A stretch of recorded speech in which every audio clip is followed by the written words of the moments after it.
What's up, you guys? We are back. Today's warm-up is going to start with some Russian twists. I'm going to sit down on the ground. I'm going to pick my feet up. My hands go together. I touch the ground on my left and then my right. That's 1, 2, 3, so on and so forth. Next, we're going to take a little variation on a traditional squat.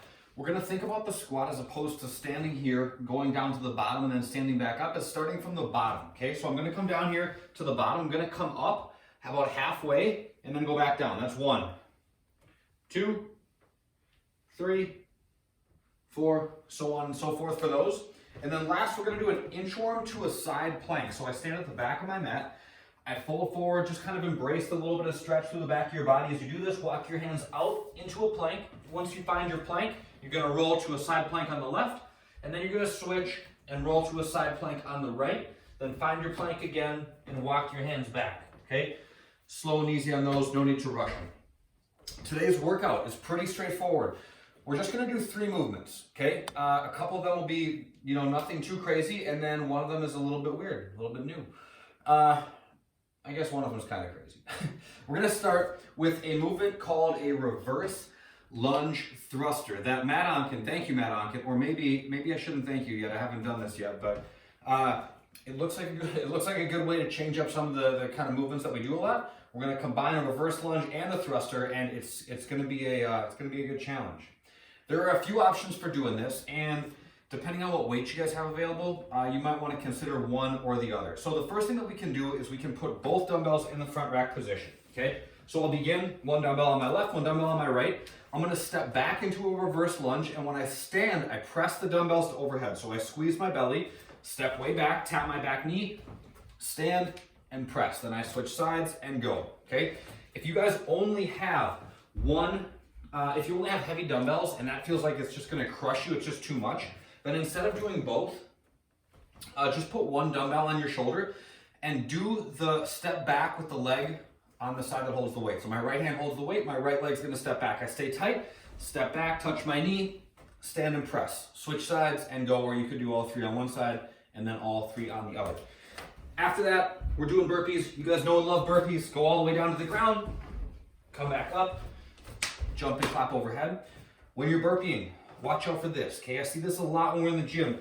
People are way up here on every burpee. Their toes are the only thing that's on the ground here, and they kind of bounce, okay? When you come up from your burpee, it should look like you're in the bottom of a squat almost, okay? Feet are about shoulder width apart, toes are going straight forward, your feet are flat to the ground.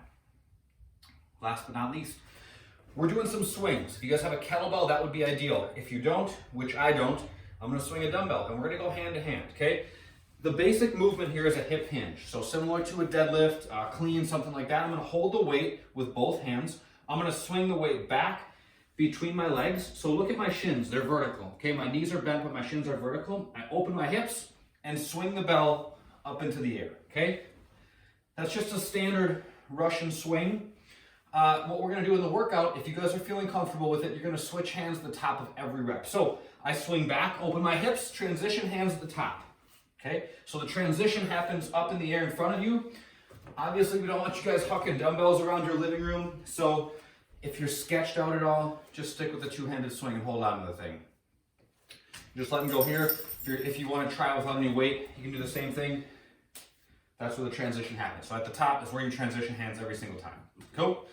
The bodyweight version is similar, just 3 movements again.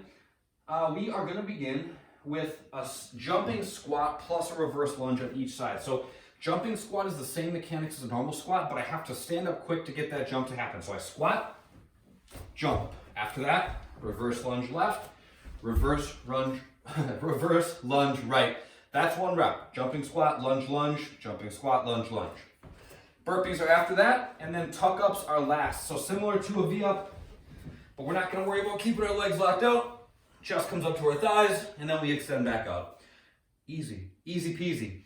The accessory work today, we got 2 different movements. Okay, we're going to do kind of a lot of reps of these, so you guys choose the weight that feels best for you. You need to go with some odd object stuff. Feel free to get creative, laundry detergent, buckets of paint, that kind of stuff. Dumbbell rows or plank hip taps are first. Okay, so I'm going to set up my dumbbells on my mat like so.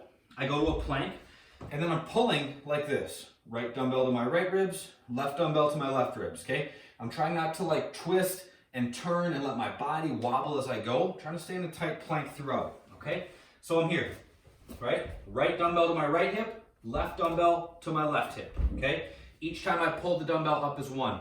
If you guys don't have weights, alternating plank hip taps are fine. Right hand, left hip, left hand, right hip. Going back and forth, trying to prevent that wobble in my hips from side to side. Next up, we're gonna go weighted single leg glute bridges, okay?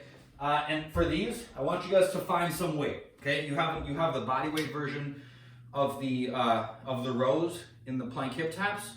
For this, if you don't have dumbbells, find something. Maybe you put a couple books, I don't know, gallon of water, whatever. Put something on top of your hips that's gonna give you some weight. So the basic movement is here. My left foot's flat, my right leg's out in front of me. I'm gonna think about keeping basically a straight line between my right shoulder and my right heel as I lift up and then come back down and switch. Lift up, come back down, and then switch. So as is available to you, we can add weight by putting a dumbbell or something on our hips. So same thing here. I lift up, now I got a little bit more resistance, switch, lift up, so on and so forth. The mobility today. You're gonna need a lacrosse ball or something similar. We're gonna be working on our pec or the front of our shoulders, something kind of in the front of our body. This stuff gets worked a lot. Well, push-ups and burpees and that type of stuff that we do, and we gotta get it moving again. So we're gonna lay face down on the ground. I put the ball into my chest, and I'm just gonna lean into it a little bit, okay? So the smaller ball, like the lacrosse ball size, is not ideal for this, but leaning into it can help. Another thing you can do is put a book or something underneath the ball that will elevate it up just a little bit. You're gonna put the ball into your chest, you're gonna lean into it, and then you're just doing passes with your arms. So my arms alongside my hip, then up here to alongside my ear. Just going back and forth. If you want a little bit of extra credit, you can bring your arm all the way up to on top of your back. That just changes the position of your shoulder a little bit further, and just kind of changes the stretch a little bit. 3 minutes per side as we do. That's that for today. As always, if you have questions, you get in touch. That's all I got, you guys. Thanks a ton. I will see you all soon. Later.